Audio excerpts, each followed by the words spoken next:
Hi, Tim Clemmer here, and today's topic is data transparency. What it is and why you should care. And you may be sitting here going, data transparency. Oh, these knucklehead computer guys, they come up with yet another term that has no relevance whatsoever. It does. So let's get into it and we'll see how it's defined and what you need to know and why you should care. Okay, let's do it. So, what is it? First question is, do you know where your data goes when you upload it, share it, tweet it, post it, like, swipe right, swipe left? You know where that data goes? And do you know the extent of information collected every time you share, post, tweet, retweet, like, swipe right, and swipe left? It's amazing. A tweet, you think of it, it used to be 140 characters, now it's 280. That tweet can be 10, 20K, 10 or 20,000 characters in length. It, just that's the amount of data that's being collected. It's geographic location, where you're tweeting from, longitude and latitude, IP addresses, who all your friends are, who the message is going to. It's amazing the amount of data that's collected with every interaction you have with your computer, your desktop, your phone. Okay. Next question. Do you know how your data is shared or who your data is shared with? Who's buying and selling your data? These are, so a lot of data is being collected about you.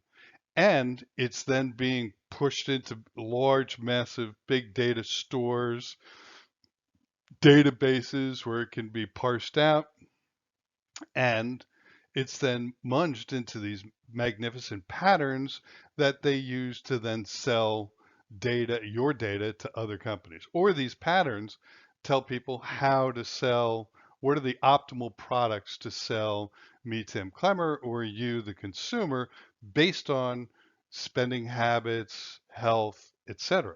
Okay?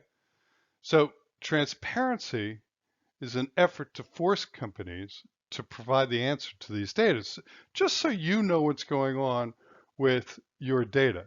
Because in the background, they're taking this data and they're building these massive profiles on you so that they know more about you. It's not like they just take the file you uploaded it and it's discrete and it's siloed over on here on the left, and then they're taking some likes that you did on LinkedIn. Oh, no, no, no, no, no. They're putting it all together to form these massive profiles of what you're doing and what you like. Okay. So uh, what's coming up now is a really crude little uh, map and picture here. And what's happening is you reach out from New York, you reach out to a company in California that you think is in California, and you give them some data. They then are then sending that data to Wyoming, and then that's getting shared with companies in Georgia and Texas. And within a matter of days,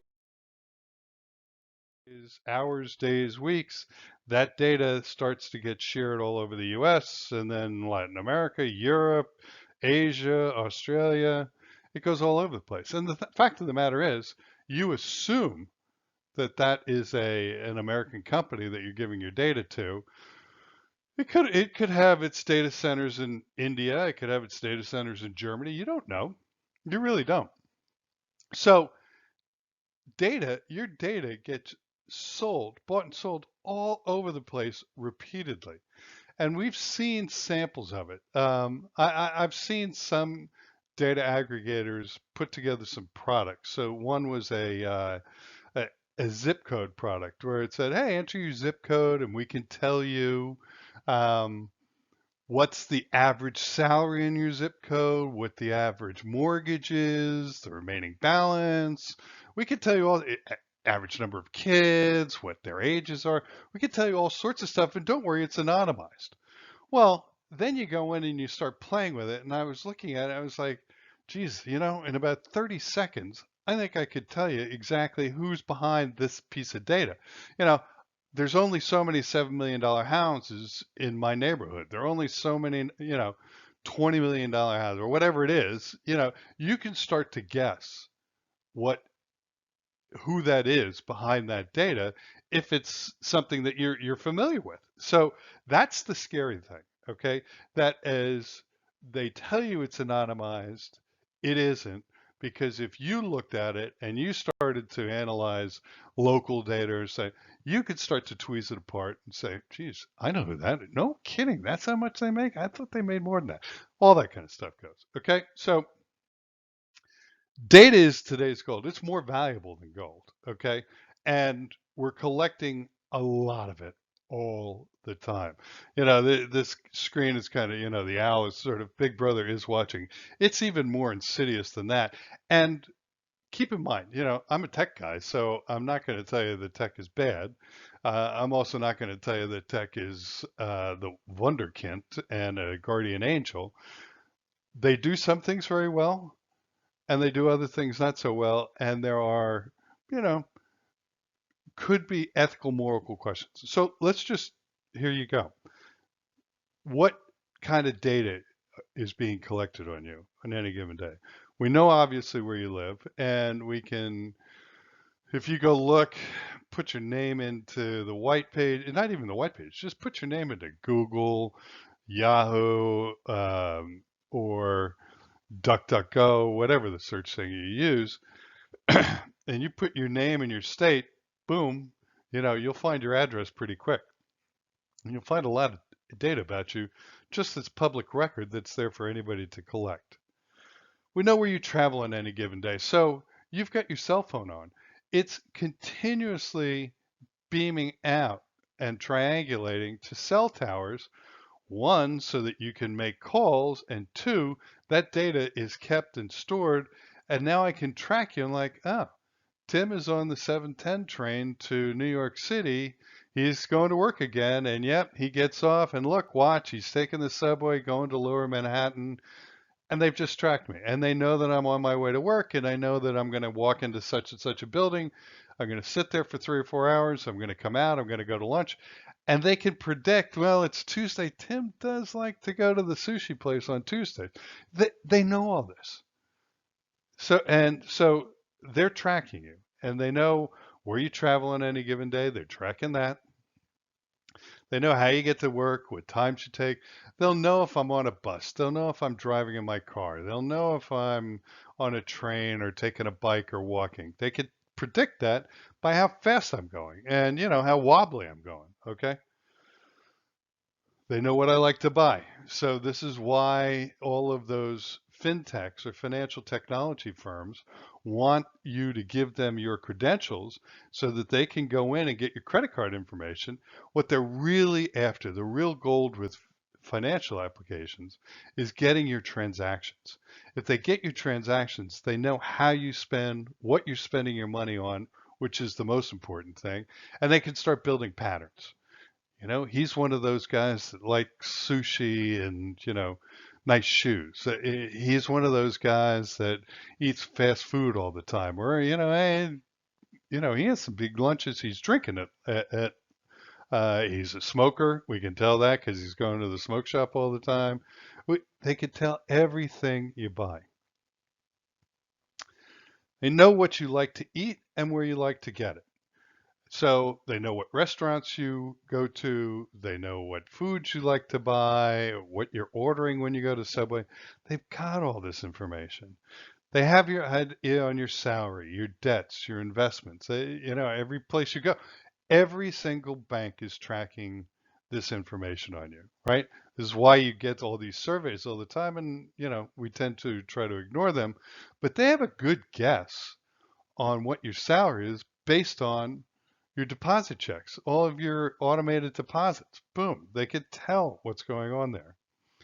They know your health issues and sexual preferences. So when you start entering things into Google or, well, DuckDuckGo doesn't track you, but Google or Yahoo or any of the other major searches, Bing, this is why, so they track all of the searches you've ever done, and they try to form I'll call it, a little rabbit ear, opinions about that. So if you start all of a sudden researching cancer, they're going to put that aside and say, I wonder if Tim or somebody Tim knows has cancer. If you start doing a deep dive into it, they're going to put that down as a health concern for Tim in Tim's profile. He may have cancer. And then, now we'll go check medical records if we can get our hands on them and go see if indeed he does, or that starts to become data that at some point could be used when you're going and applying for health insurance. So this is I'll tell you, and I'm not a tinfoil hat kind of guy, but I like to write stories and fiction.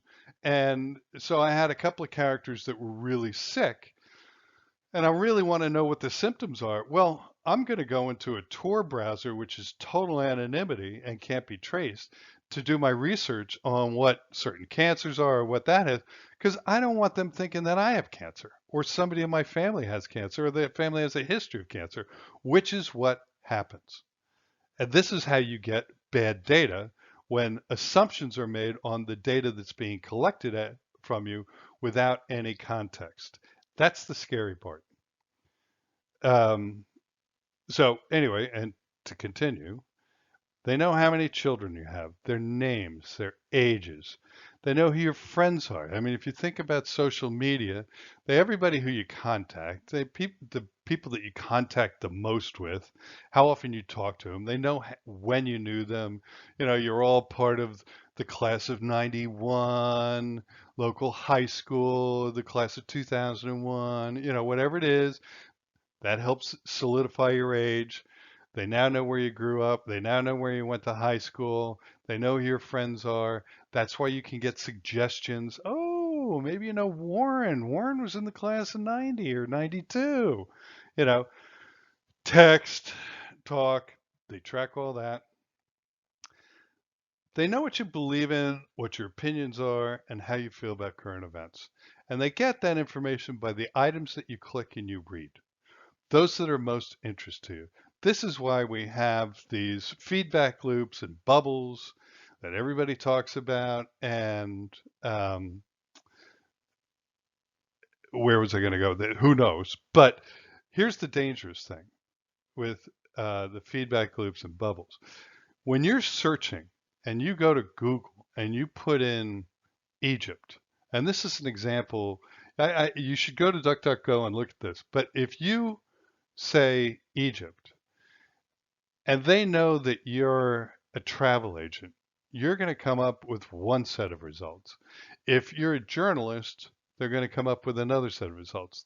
The bottom line is Google is going to decide based on your profile what to show you in your results. So you may not be getting a complete picture of things only because Google has decided you don't need to see it. That's my problem. That's where I come down, and I hate certain aspects of tech where they're telling me what it is I need to see or what they think it is I need to see and read based on their understanding of what I like. I like things to be a little more broad open so I can find new things. In this scenario, there is no such thing as a new thing because they want to reinforce what they believe they think is good for you. That's the scariest part about this. Um, and in short, these tech companies, it's scary. They know more about you than you do. And that is not just me talking, it's the truth. If you understood, because remember, they have long memories. Everything you've put into a computer on the internet in the last 20 years is still out there somewhere, and it's being used as part of your profile. Okay? Forewarned is forearmed. Okay. So is this scary? I think it is. Personally, I think it is. And I tell my kids, I tell, oh, whoops, I let you know that I have kids, but just kidding. Um, it is scary. And I think you have to be wise in the way that you use technology. Make it work for you rather than let them decide how they want to work for you and what they think is the best. I did this exercise, and I'm sure not you may guys, Many of you may not be familiar with it, but the Tor browser, Tor, is a browser that has complete anonymity with it. So you go on to that, and if you go news.google.com, you'll get an entirely different page than if you go news.google.com and Firefox or Edge or Internet Explorer or Opera, whatever you use. And it's because in Tor, they don't know what you are, and they're going to give the news based on wherever they think you are and who they think you are, which is not you. And it's different from what you were getting when they were supplying it. It's a really interesting test. So anyway, is it scary? I think it is, and my advice is to be very, very careful. Be alert as to what you're saying and doing on the internet. And I would back off of some social media personally. I'm just I've lost faith in it, and I see the value of it less and less. Pick up a phone and call somebody. Um, so scary, yes. Are there benefits? Absolutely, there are some benefits because they track everything, and trust me, they're tracking so how fast you swipe. Swipe left, right. Oh boy, he swipes left, for brunettes, swipes right for blondes. There's a preference. Um, they're looking at how fast you type. They look at how many mistakes you make. They look at how fast you scroll, how accurate your clicks are with your thumb. They know everything, and they build up profiles and figure out your age range, how healthy you are, how quick your mind is working, reaction time, and that's what games are doing. So, yes, they're doing a lot of tracking, and I'll zip it from here on in. But the point is, uh, these interactions that you're having, whether it's uploading or tweeting or liking or clicking on something, they drive a very personalized experience for you, and that is what tech is selling you, right? It's a personalized. We're giving you what we think you want. Now they don't put it that way. We're giving you what you want is the way they put it, but it's really what they've decided you want. And that's the scary part of that whole sentence. But you are getting personalized experiences. You are getting recommendations and coupons to buy things at discount. And if the AI is any good, these are definitely things that you would be into and you would like to buy. So that's a good thing. You're getting more intuitive interactions with apps. You're getting helpful guides for dealing with data problems like, um, well, telemedicine is with a real person, but any of these AI chats, um, any of these advice sites, robo advisors, robo this, robo that, uh, helpful. They can be. It's a little bland. It's really, covering the least common denominator kind of analysis. You do get free stuff in terms of apps and services and analysis. But, and this is where I really think you got to weigh it, are you getting more than you're putting in? And that's why we're having this conversation right now. I'm trying to get you to understand what it is you're putting in, and then what are you getting for free? And that app, geez, it may only cost you $5 and save you a whole lot of analysis. So the, and it is true that one of the driving forces with tech and their disruption of services is a number of services, the costs have come down, and that is a good thing, unquestionably. Stock trading, it used to be $10 a trade. Now it's zero. Insurance, banking fees, some banking fees, shipping fees. I've always said, and here's my analogy for the data that's collected, that if you went to an ATM and instead of getting $100 when you were doing a withdrawal, you got $97. Consumers got $97. So they got 17 instead of 20 or 37 instead of 40. We'd be all over it and we'd be screaming bloody murder. I want my money. Drop these fees. And you'd see overnight banks could drop their fees to a nickel and they'd still be making hundreds of millions of dollars in transaction fees. So the fact that they're doing 3 is part of, well, I'm not going to get into it, but it's a huge expense, and that's why a lot of banks will do it free for within the network. My bank actually gives me up to 6 free transactions a month on other banks' ATM machines, so that's cool. And some things have gotten more expensive. So, if you don't want to go get your meal, you don't want to do the pickup and you're going to do a delivery service, obviously that's going to add to the cost of the meal. So there's some things, and even parking, you're getting a discount here, but they're taking it there.